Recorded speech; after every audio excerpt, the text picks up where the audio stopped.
Les nouvelles positions de trading institutionnelles post-stress bancaire sur les matières premières et les paires majeures du Forex.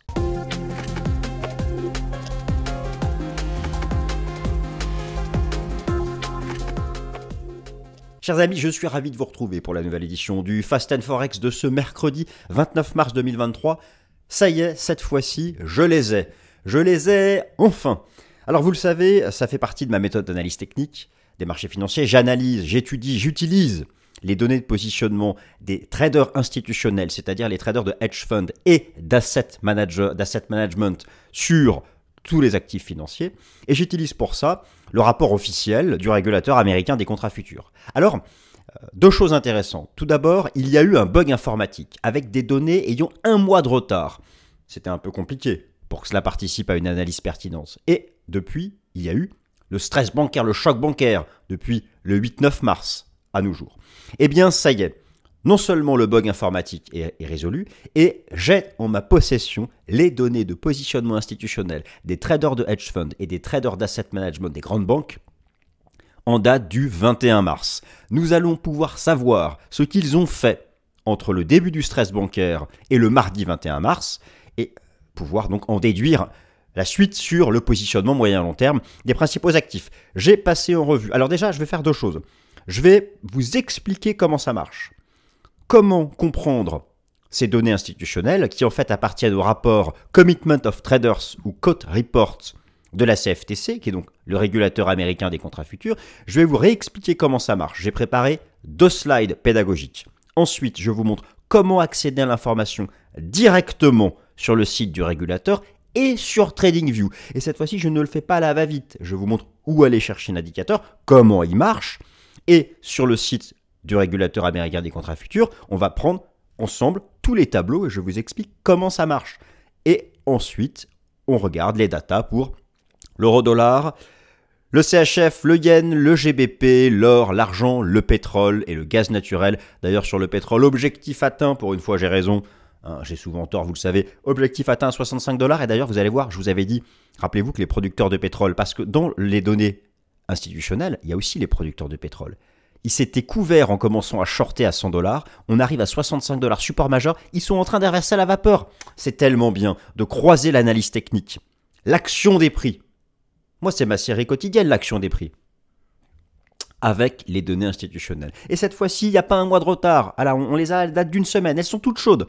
On ne peut même pas encore les manger, elles sont un peu brûlantes. Et elles couvrent le stress bancaire. Qu'est-ce que c'est passionnant, et donc on attaque. Alors chers amis, le plan va s'afficher sous vos yeux. Les nouvelles positions de trading institutionnel post-stress bancaire sur les paires majeures du Forex et sur les principales matières premières. Et que s'ouvre, je déclare ouvert la séance. Le régulateur américain des contrats futurs, la Commodity Futures Trading Commission. La Commodity Futures Trading Commission, ou CFTC, a enfin mis à jour le rapport sur les positions de trading institutionnelles. Il y a eu un bug technique. Le marché peut donc prendre connaissance. Attendez, je finis de me lire. J'arrive tout de suite, je suis à vous, je me lis. Je me relis en fait. Le marché peut donc prendre connaissance du nouveau positionnement des gérants et des traders pros. Tiens, suite au stress bancaire. Tour d'horizon des actifs majeurs du Forex et des matières premières. Oui. Euro-dollar par exemple. L'or, encore mieux. L'argent, le pétrole, même le gaz naturel américain. Eh bien donc, attaquons. Attaquons car je sens que vous trépignez d'impatience. Et donc, comme vous trépignez d'impatience, on attaque par le premier slide pour respecter le plan, le stress bancaire du mois de mars 2023 en quelques graphiques bien ciblés. J'ai voulu commencer par ça, car on entend beaucoup de choses. Alors, ce sont surtout les petites et moyennes banques des États-Unis qui ont souffert, les fameuses banques dites régionales. Bien sûr, en Europe, l'affaire Crédit Suisse, l'affaire Deutsche Bank. Alors, Crédit Suisse, c'est vieux, Deutsche Bank, c'est du FUD. Les effets tout de même dévastateurs de la hausse verticale des taux d'intérêt via trois mécanismes. En fait, ce qui s'est passé, il y a un certain nombre de choses qui se sont passées. Tout d'abord, la baisse de la valeur des actifs obligataires de certaines banques. Je vous ai rappelé plusieurs fois et je vous invite à regarder mon dernier Top Gun qui montre le rapport inversé entre l'évolution des taux d'intérêt et le prix des obligations. La remontée verticale des taux d'intérêt a fait chuter le prix des obligations de nombreuses dans le bilan de nombreuses banques régionales qui se sont retrouvées en difficulté.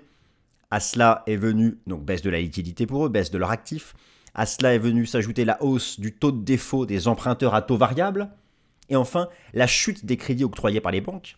Forcément, les banques, lorsque le coût de l'argent, lorsque les taux étaient à zéro, elles accordaient beaucoup plus de crédits. Maintenant, elles sont beaucoup plus dures, que ce soit pour les entreprises, pour le crédit immobilier, pour le crédit à la consommation. Elles regardent beaucoup plus le bilan qu'elles ont en face.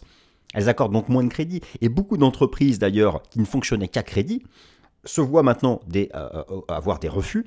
Et elles sont obligées d'aller chercher les liquidités qu'elles ont mis à droite à gauche, qui fait aussi là, parfois, des mouvements de retrait importants. Voilà, en gros, tout ça a mis les difficultés, notamment sur les banques les plus petites, celles qui avaient pris le plus de risques. Et les fameuses banques régionales américaines. Alors, pour résumer toute cette période de stress bancaire, quoi de mieux que ce que vous avez sous les yeux, que je vais vous remontrer ici. Les indices sectoriels alors du marché action des banques américaines et des banques européennes, voilà donc les rejets depuis le 9 mars. Donc c'est cette période-là que nous allons couvrir, c'est pour ça que je commence.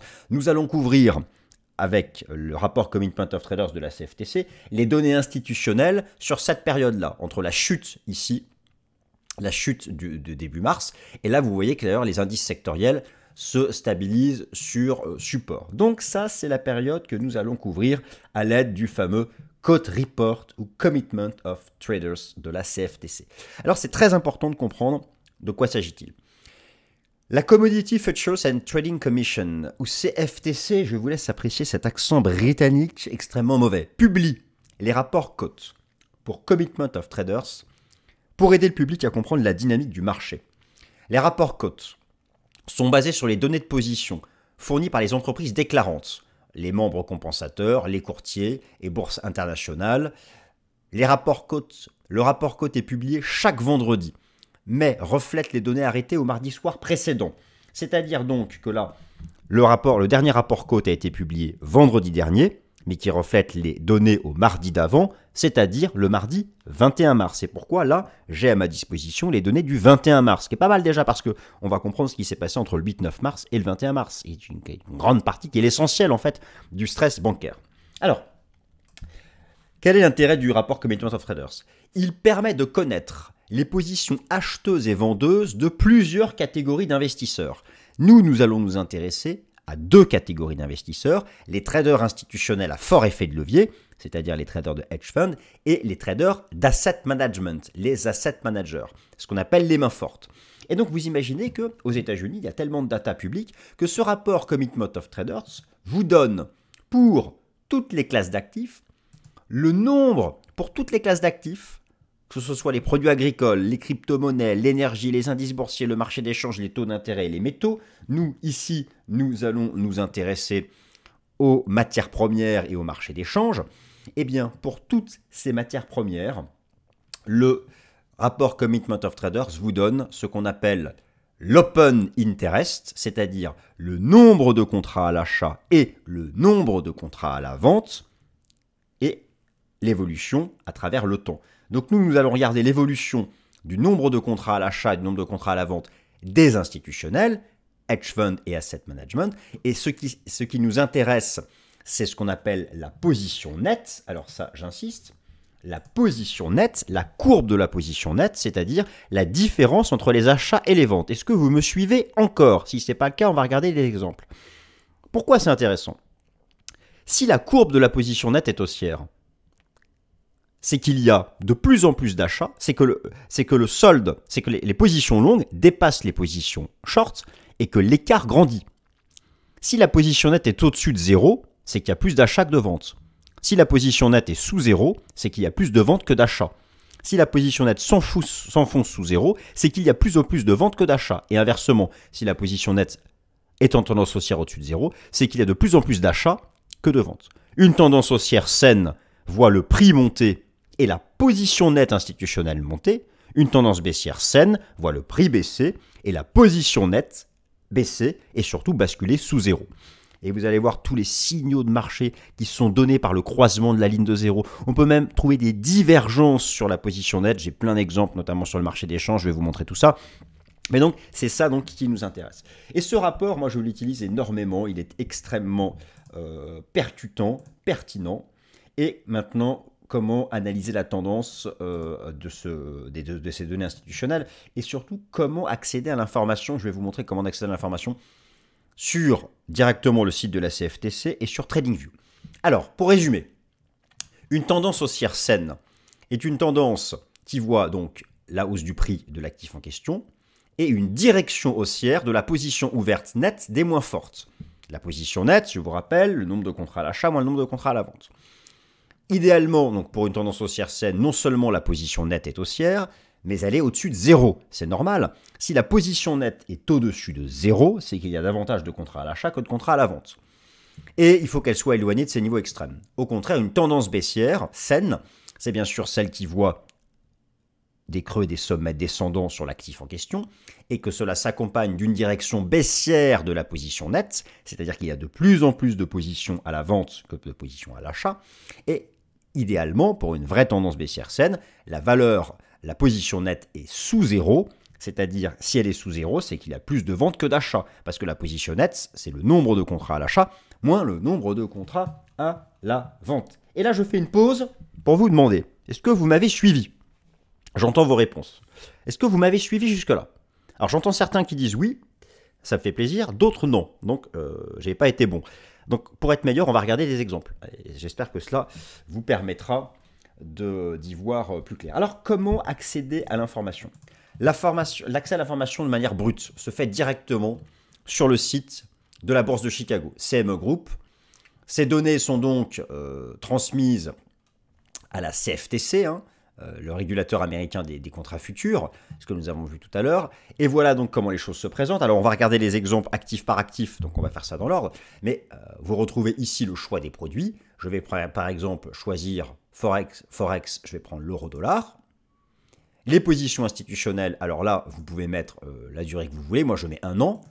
Je sélectionnais ici que les contrats futurs, mais vous pouvez faire futur plus option.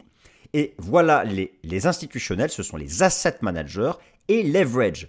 Leverage, ici, ce sont les traders de hedge fund. Et asset manager, ce sont les traders d'asset management. Long plus short. L'histogramme en bleu, ce sont les contrats à l'achat. L'histogramme en orange, les contrats à la vente.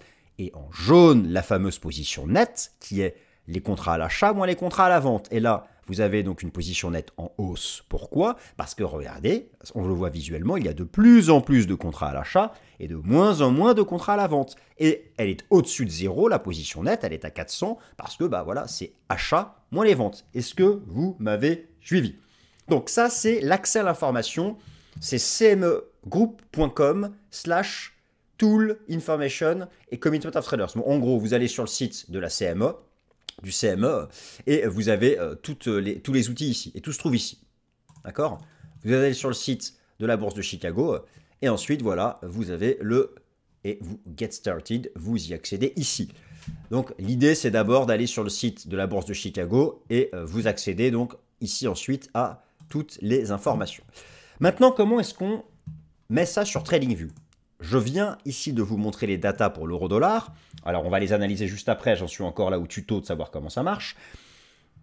Et je viens ici de les mettre sur TradingView. Et c'est ça qui est beau. Et vous êtes nombreux à me demander comment je fais. Alors, je vous montre. Vous allez ici dans la liste des indicateurs. Vous allez taper COT. C-O-T. Pourquoi C-O-T? Nous venons de le voir. COT pour Commitments of Traders. Et vous sélectionnez celui-ci. Celui où il y a écrit EP, c'est-à-dire choix de la rédaction de TradingView. C'est celui-ci que vous devez prendre, c'est pas compliqué. Vous avez ici, regardez, le petit logo bleu EP et vous l'affichez ici. Ensuite, vous ne prenez que les données institutionnelles dans les paramètres. Vous pensez bien, dans les paramètres, c'est très important de garder que le tracé institutionnel. Pour être certain que vous avez bien gardé le bon, vous comparez avec les données brutes. Là, ça correspond parfaitement, donc tout va bien.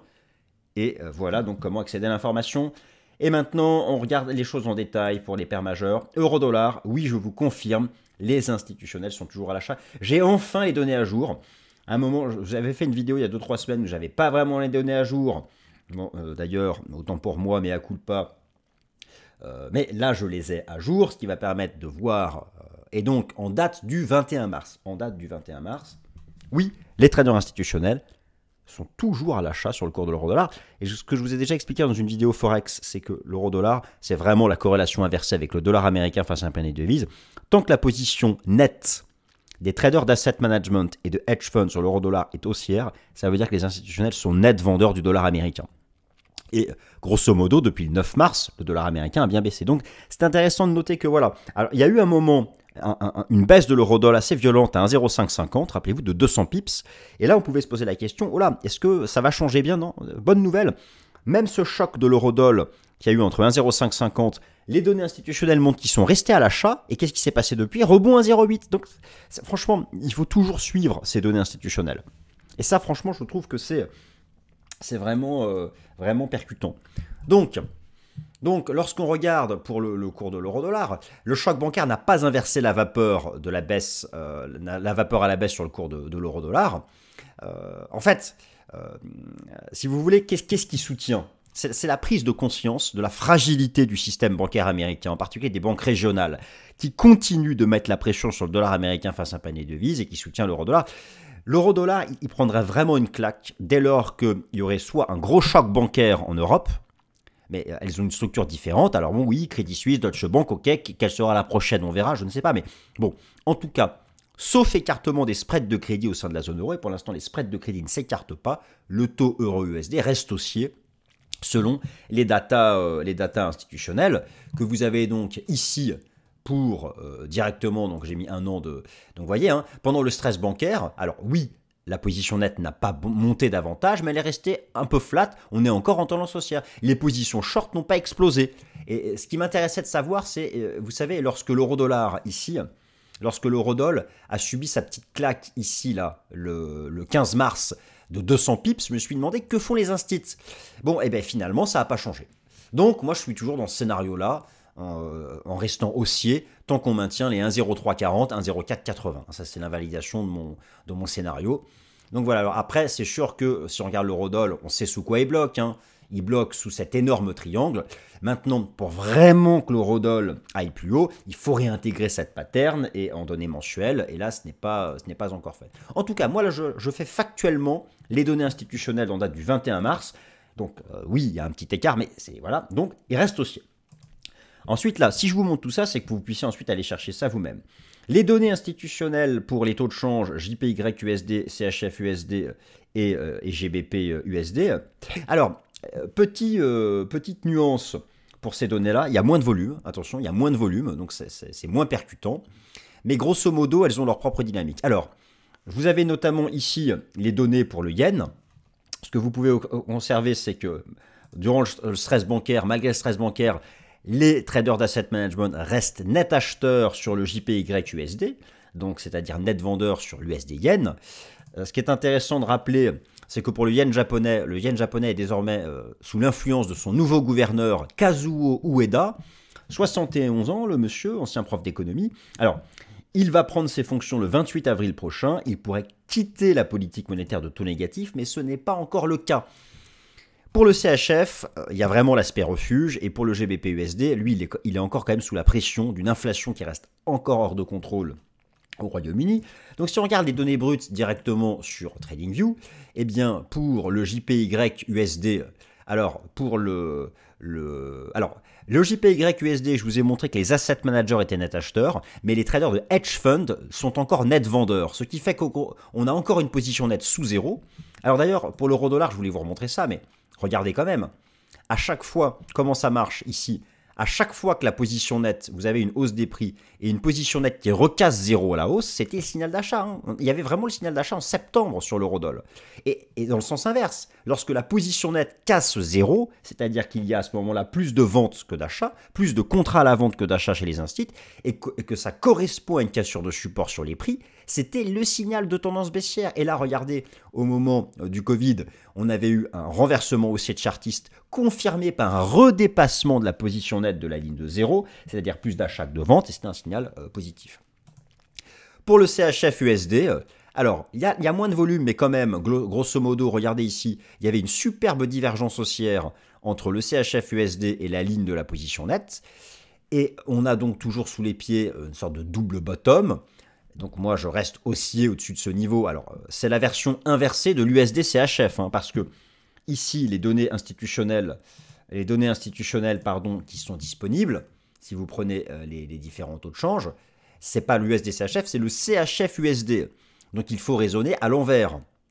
Il faut raisonner à l'envers pour le CHF USD.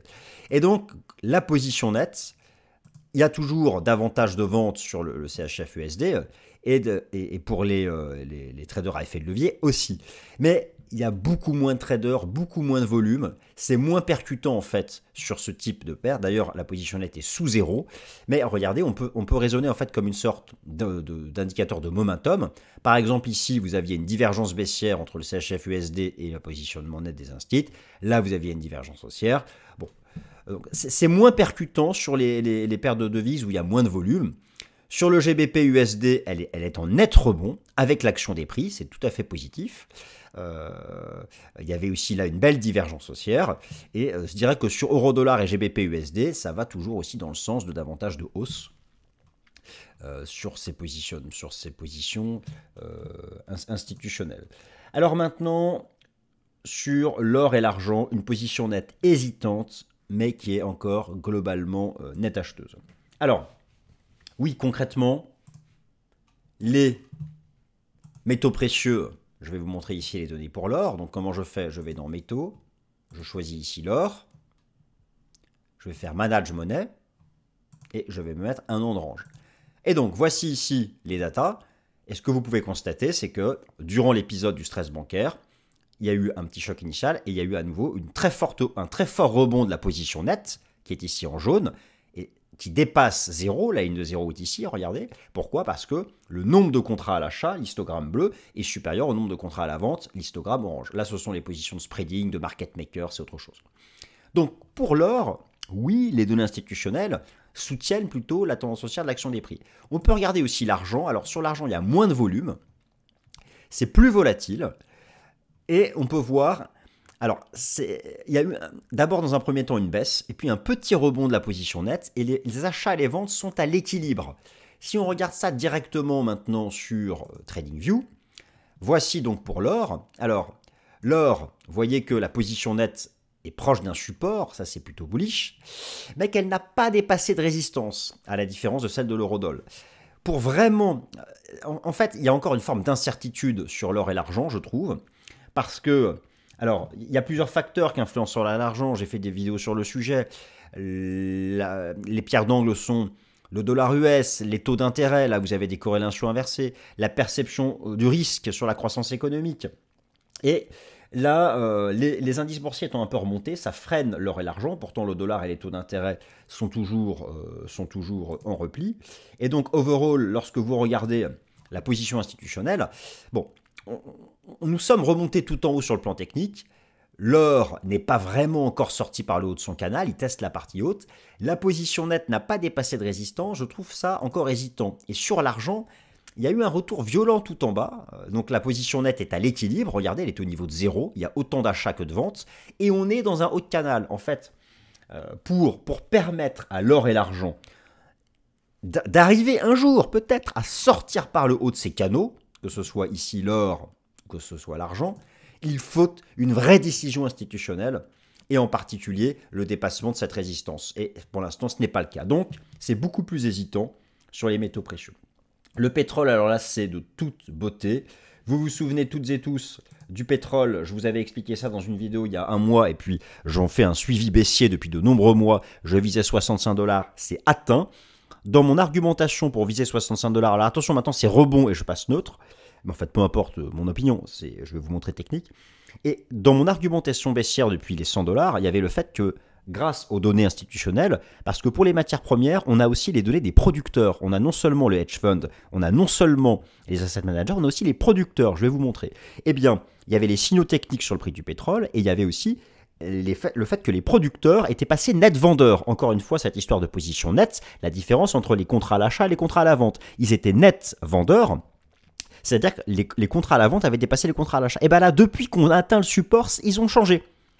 Le nombre de contrats à l'achat vient de redépasser les contrats à la vente. Ça nous montre bien que là, on fait une pause dans la baisse. Et c'est logique. Donc ça, c'est vraiment passionnant. Enfin, moi, écoutez, ça me passionne, chacun son truc. Et donc, je prends... Alors, comment je fais? Je vais donc dans énergie.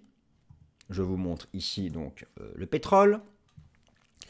On va prendre... Alors, regardez ici à gauche, vous avez Manage Money. Alors, notez que les asset managers, eux, ont tendance à shorter, à croire que ça rebaissera. Par contre, les producteurs, regardez.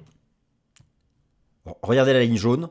Fort rebond de la ligne jaune, c'est la position nette. Le nombre de contrats à l'achat moins le nombre de contrats à la vente. Et regardez, le nombre de contrats à l'achat en 21 mars vient de dépasser le nombre de contrats à la vente. Ce qu'il n'avait pas fait depuis très longtemps. Et je vous montre pour quelle raison. Eh bien, c'est parce que l'objectif technique a été atteint. Les fameux 65 $, le niveau d'avant le choc boursier de la crise sanitaire, c'était mon objectif. Ça diverge. Rebond technique, voilà. Là, les producteurs, certains se disent que peut-être que le point bas est fait parce que pour casser cette zone des 65 $ et vraiment décrocher, c'est qu'on entre en récession. Et pour le moment, on ne l'est pas. Et vous pouvez regarder aussi donc directement les données sur TradingView, c'est le même principe. Voilà, je veux dire, là, le rapport COTE, le rapport Commitment of Traders, et notamment les producteurs sur le pétrole, nous dit attention, on devrait passer du temps à stabiliser au-dessus des 65 $. Car si on brise 65 pour aller à 50, 40 et 30, c'est qu'on est en récession. Mais pour l'instant, vous savez que le débat est très ouvert. Je vous renvoie à mon dernier Top Gun. Là, vous avez la position nette des asset managers qui, eux, ont tendance à croire que ça finira par casser. Mais les producteurs nous disent attention, peut-être pas. Donc là, c'est là où c'est passionnant, c'est qu'il y a une ambivalence. Et on termine par le gaz naturel. Le gaz naturel, c'est hyper aussi intéressant parce que nous sommes proches d'un support technique majeur. Alors attention, je parle ici du gaz naturel US. Le prix du gaz naturel américain qui est en chute libre depuis 6 mois. Attention, le gaz naturel livré aux consommateurs particuliers en Europe est très différent du prix de gros du gaz naturel américain. Ici, les données institutionnelles que je vous montre concernent le gaz naturel américain spot et sur le marché à terme. Il est très intéressant de constater que le gaz naturel US revient sur un support chartiste horizontal historique et que la position nette est en train de rebondir. Mais attention, nous ne sommes pas exactement encore sur le support. J'illustre tout de suite mon propos. Gaz naturel US. Le gaz naturel US qui est revenu sur voilà, le contrat futur. Voilà la zone vraiment, la zone historique à surveiller. C'est celle qui est comprise entre 1,50 et 2. Attention, nous y sommes proches, mais pas encore dedans. Donc surveillez, nous sommes encore qu'à 2,20. Je ne serais pas surpris qu'on revienne chercher entre 1,50 et 2. Et là, je pense qu'on aura un rebond une fois que le gaz naturel US aura touché les 1,50 bons. Et d'ailleurs, regardez sur le rapport Commitment of Traders, nous allons regarder énergie, gaz naturel US, le gaz naturel américain. Et donc la Manage Money, eh bien, vous avez, je mets un an, vous avez en cours, depuis donc quelques semaines, un net rebond de la position nette qui est tout proche de repasser positive. Regardez, elle est là, la ligne de 0. Donc, les asset managers commencent à se dire que ce marché est proche d'un support majeur. Mais moi, je dis, attention quand même, il faut d'abord attendre qu'on aille dans la zone 1,50 de dollars. Voilà, chers amis, j'espère que ça vous a plu. Je vous ai montré comment accéder aux données institutionnelles. Ça date du 21 mars, mais vous voyez qu'il y a plein de choses hyper cohérentes en lien avec les gros niveaux techniques. J'espère que cela vous servira dans vos analyses. Et quant à moi, je vous remercie de m'avoir écouté et merci pour vos innombrables likes. Passez une excellente semaine, messieurs, dames. Merci.